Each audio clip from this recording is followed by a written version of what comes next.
Hello Soloists, Agent Solo, Matt Rice here, running through a setup for the solo version of the game of Legacy of Thracks.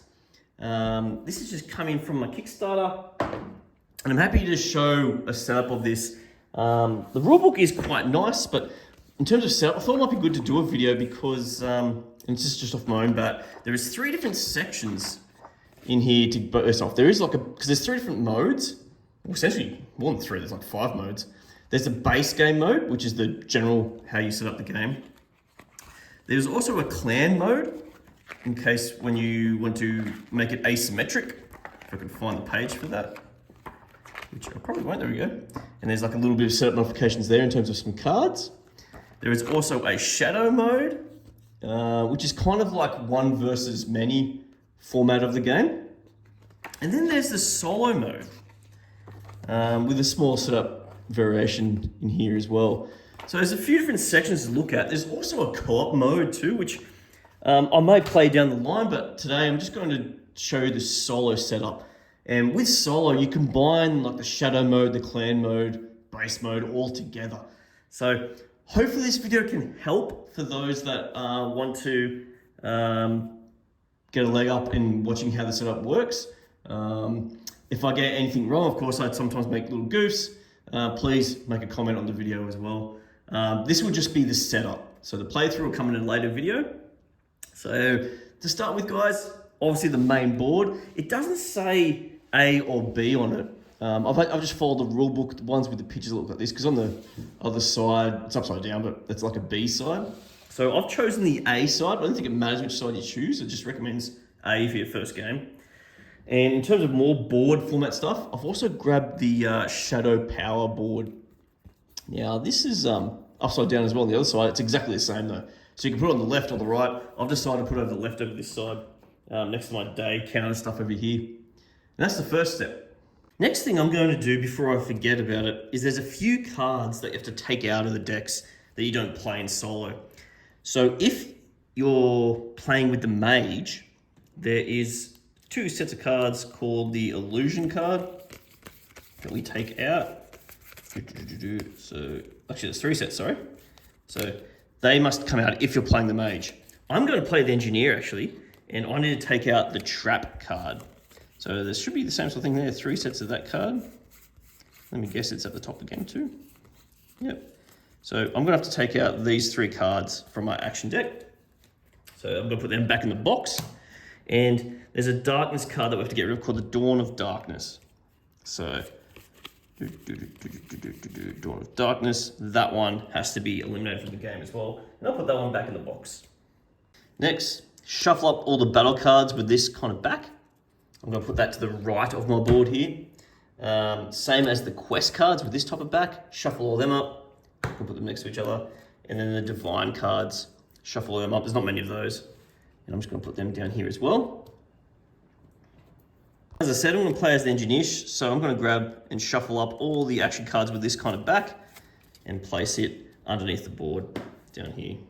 Back onto the right hand side here, I'm going to shuffle up my village cards, and we select 6 of those and we place them face up. So 1, 2, 3, 4, 5, 6. We place them face up over here. You can put them out individually if you wish to. Or you can just put them all on one stack, however you prefer. So I'm just gonna put them on one stack for the moment. When I do the playthrough, I might split them up. Next, I'm gonna grab myself one of these, which is a handy little hint sheet, or whatever you wanna call it, like a little quick reference sheet. I'm just gonna put that at the bottom of the board next to my cards down here. So I'm gonna grab my character card here, or character sheet, or whatever you call it.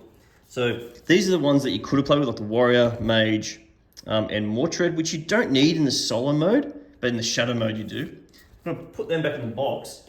I'm going to grab a Gimdro, who is the engineer. Now it's not clear whether you can use either side or not, so I'm just going to randomly choose a side. I'm just going to stick to this side here and put that in front of me. You also get to you get given 1 action card. So I've shuffled this up. I get to draw 1 action card. Starts in my hand. I get to draw a quest card and a battle card as well from the right.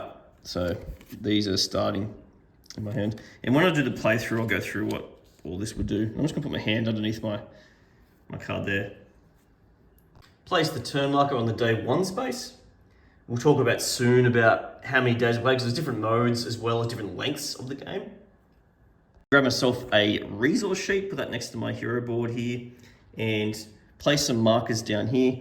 Now, before the start of the game, set gold to 0, set your mana to 0, set your health to full, which is at 5 up here, and your glory is at 0, down the bottom down here.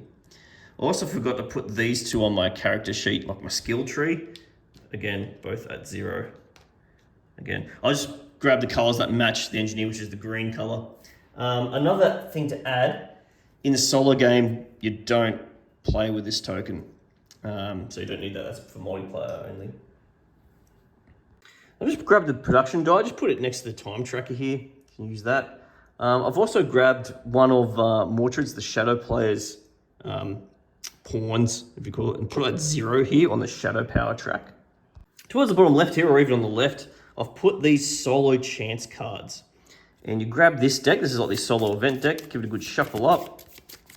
And I'm gonna put the deck, say here, reveal 1 on the half, and then 2 face down, 1 on the 3rd, and 1 on the 1/6 card. Okay. While I'm at it, I'm gonna grab a bunch of curses and put them, say, underneath there. So we're using them during the game as well. I'm also gonna grab the card that says Arvel's Blessing. It's kind of like tracking the victory points for the Shadow Player. So I'm gonna put it up there, just to the left, up here. And I better not forget the Shadow cards, which I'll put over there, right next to the event cards. I better grab another cube and set his VP to 0. So you could use 2 here. I'm just gonna put both on 00 here at the top. But obviously as it gets going, if it gets to 15, for example, that'll be 10 and then 5, for example. You could use a different color. I think black sort of matches in a bit. I've sort of used red, but for now, let's use the black for Mordred. Okay, placing some of the figures here. So Mordred, this is the Shadow Player, against essentially my nemesis in this game. He goes on the Source of Life, which is kind of in the middle of the board. He starts there, or she. Engineer, that's what I've chosen. He's going to go on the bottom right here, and whoever you choose, the Lost Soul, which is this kind of character, starts with you as well. So both on the capital.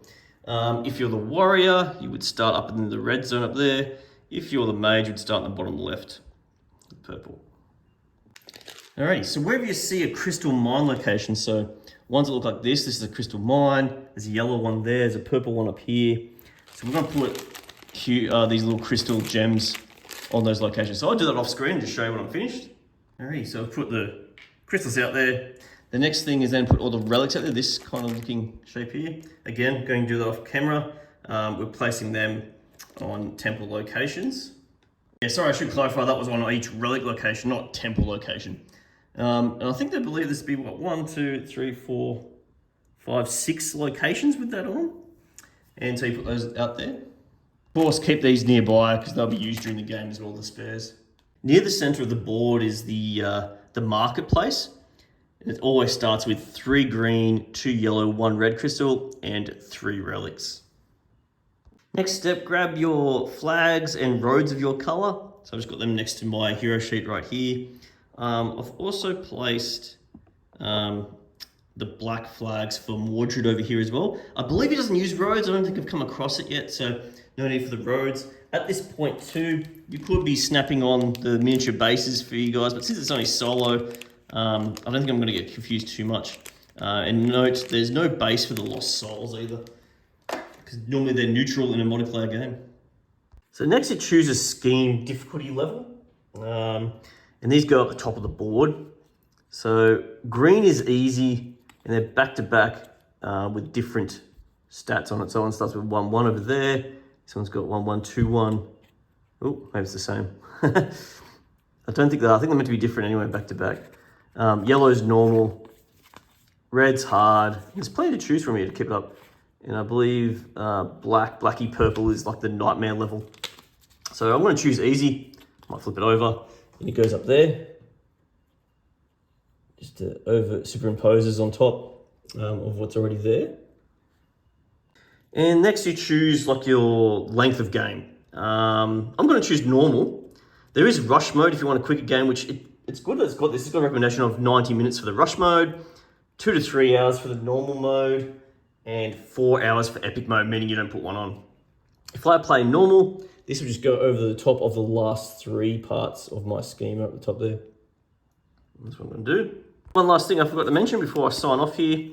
There are certain cards in the Quest and the Divine deck, which is this back here as well, that have this hourglass in it.